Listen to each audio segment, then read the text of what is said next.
Hey y'all. So today's video is a bit of a follow-up on the settings video. And I wanted to make this video because I've been getting a lot of accusations lately, which honestly, they're great confidence boosts. I think that my clips aren't that great. I think my aiming isn't that great. I can always improve, therefore I must improve, you know.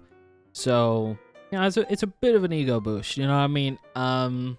But I just wanted to talk a little bit more about my settings and the equipment that I use.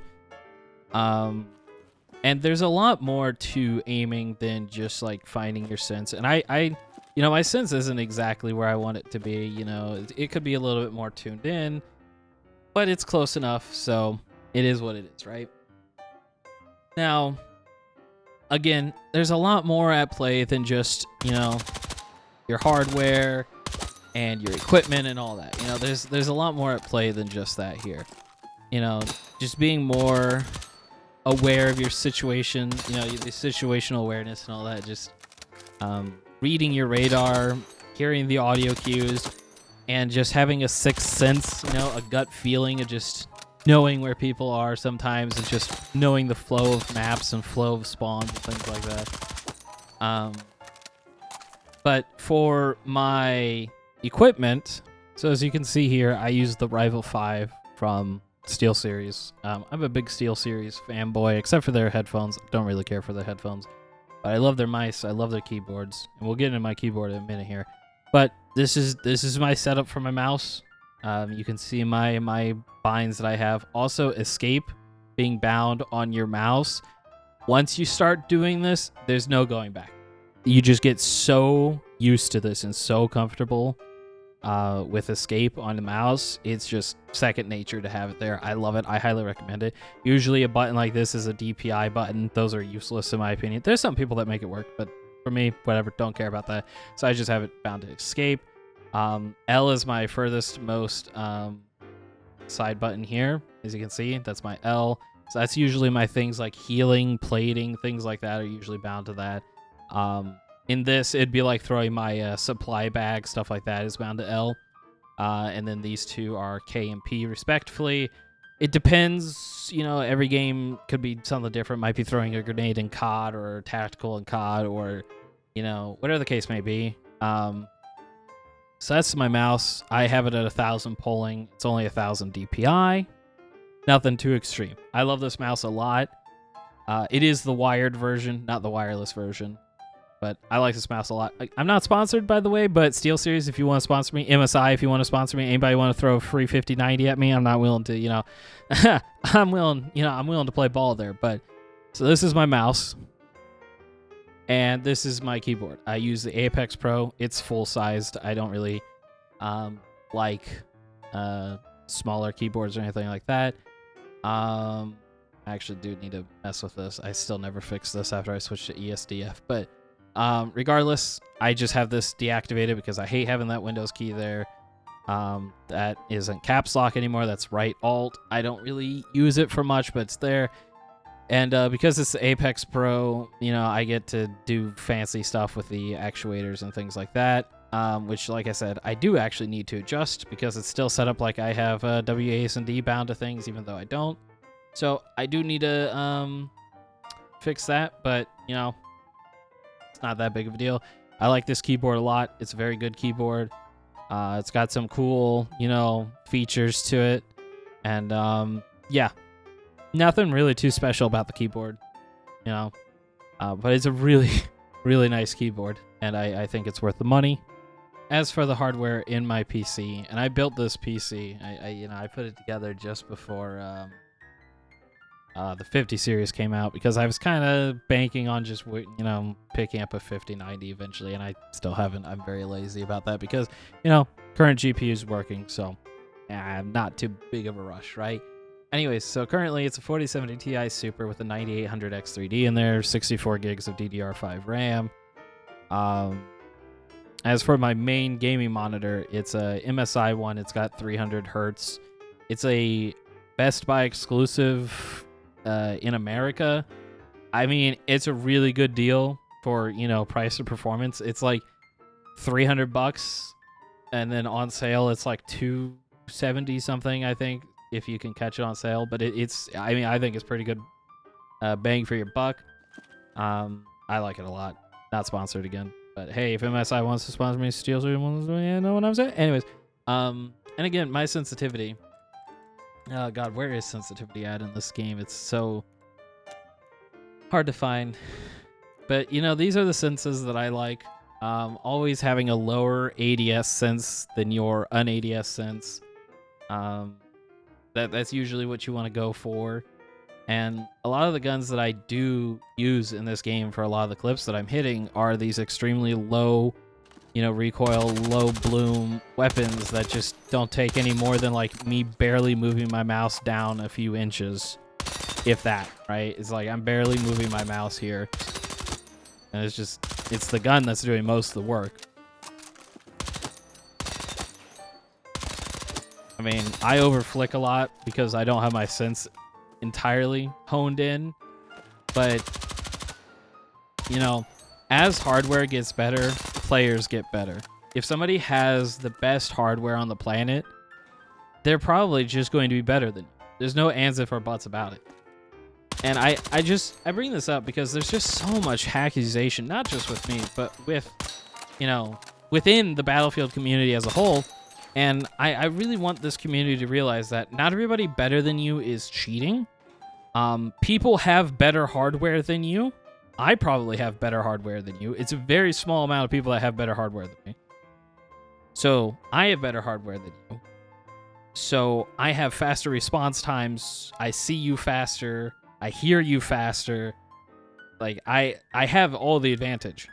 So just because I have situational awareness and I don't play on a 70-inch flat screen in my living room. I play on a desk with a monitor that's maybe a foot away from me at most.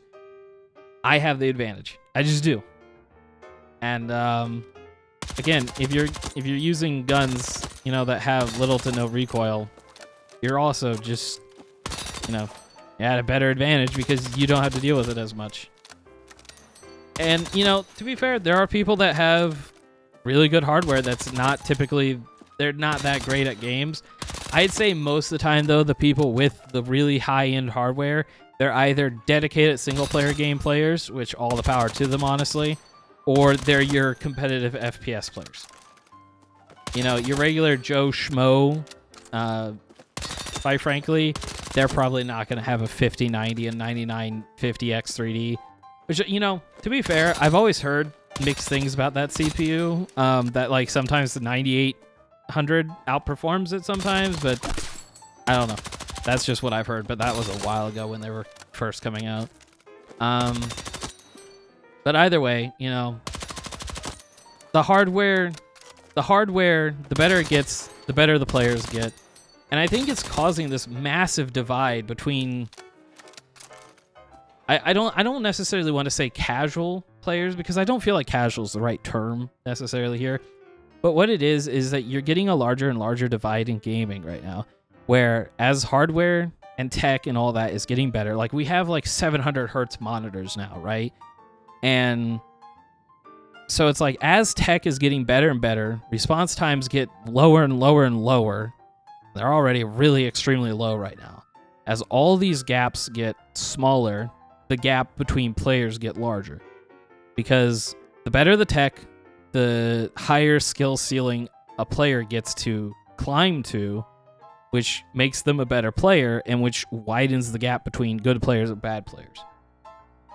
And now that we're in an age of complete crossplay, right? So PlayStation and Xbox, like those sell, and PC can all play together now.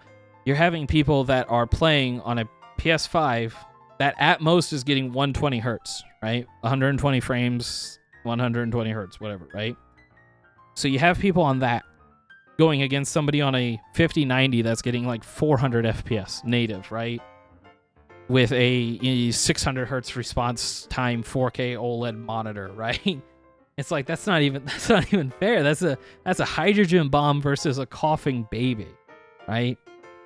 And so, and I don't think that there's any community worse than the Battlefield community when it comes to understanding these things, where there is a massive divide in gaming right now between the higher echelons of players and the lower echelon of players.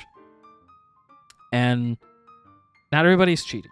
I don't even think Battlefield 6 has that many cheaters. I've maybe ran into one person that I've been a little chin rubby to, and they were just sitting in a tank the whole time, just kind of knowing when you were even when you were behind buildings. But that's not the point, right?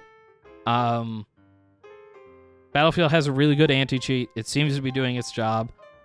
Not everybody you run into is cheating. Not everybody is walling. Not everybody is scripting, Cronus, any of that stuff. I don't know why I would want to. I'm not making money off of it, so I don't know why I'd want to. I do enjoy ruining other people's enjoyment, though. I do enjoy that. That'd be the only reason why I'd play an extraction shooter. But otherwise, it's just, you know, it's just me using low recoil, low bloom guns, and I'm just, you know, barely pulling the mouse back, and then just, you know. And, oh, speaking of which, guess what? Aim Labs was just put on both consoles. So, Battledads, you can now go play Aim Labs. And they don't have aim assist in there from what I've heard. It is straight raw input.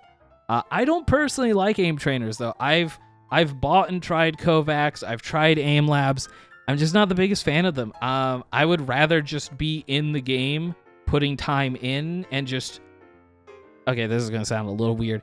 I hit my shots better when they aren't bots. When I know that there's a person behind the... Like, I'm able to read inputs of a person a lot better than I can a bot, because I can manipulate a person and get them to do what I want them to do through my own movements, if that makes sense what I'm getting at. So I don't really like bots all that much, because I'm not able to manipulate them as easily as I could a person. But yeah, this is just a small little follow-up on the settings video, explaining a little bit more about my sensitivity and my aiming and all that. And so yeah, hope you guys enjoyed. Hope you guys understand what I was getting at here. And this is meant to be educational, you know, and maybe inspire somebody to get better at games or whatever the case may be. And I always strive to do better. I can always improve, so I always try to improve. And I encourage everybody to try and do better than they did yesterday. I will always try and encourage that. So yeah, again, thank you for watching. I appreciate it. Feel free to subscribe, like, and all that if you want to. It's no pressure. And if you really like the content, feel free to become a member. You have 3 tiers, 99 cents, $5, and $10. So if you really like me a lot, feel free to throw some quarters at me. Again, entirely up to you. I'd appreciate it either way. Next video will be with this gun right here. It'll be the loadout video. Probably another day or two from you seeing this. So it'll be the MP5 loadout. Then I'll probably do an L1110 build. And then we should be rocking up to Black Ops 7 at that point. So I plan on doing the co-op campaign of Black Ops 7 with my friend JC. I'll be releasing entire full-length missions, no matter how long they are. I'll be releasing them in their entirety, and then I'll probably... The plan is to do that campaign, upload them in their raw entirety.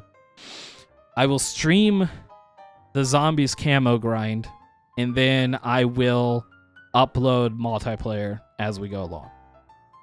That's kind of the plan that I have right now, so I'd appreciate it if you stuck around. And I will eventually come back to Battlefield if they add something new or whatever the case may be. But right now, I gotta be honest, I don't enjoy Battlefield 6. It's just not enjoyable to me. Between the player base and, quite frankly, the maps aren't that great. And the servers get worse and worse with every passing day, brother. It's really... It's unfortunate. The beta was really great, but here we are at full launch, not so great. And but I won't necessarily be abandoning Battlefield 6, but we will be shifting gears to a game that has a far more in-depth grind than that of Battlefield 6. So I'd appreciate it if you stuck around regardless of the game shifts. And I don't plan on sticking to one game regardless. You know, I'll do variety things. Vert's unfortunately been kidnapped by Santa Claus, so he's back in the toy shop. So we're a little bit more limited on what we can do when it comes to the full Pookie's cast. But again, thank you for watching. Stay hydrated. Love you. Mwah. I got the shivers.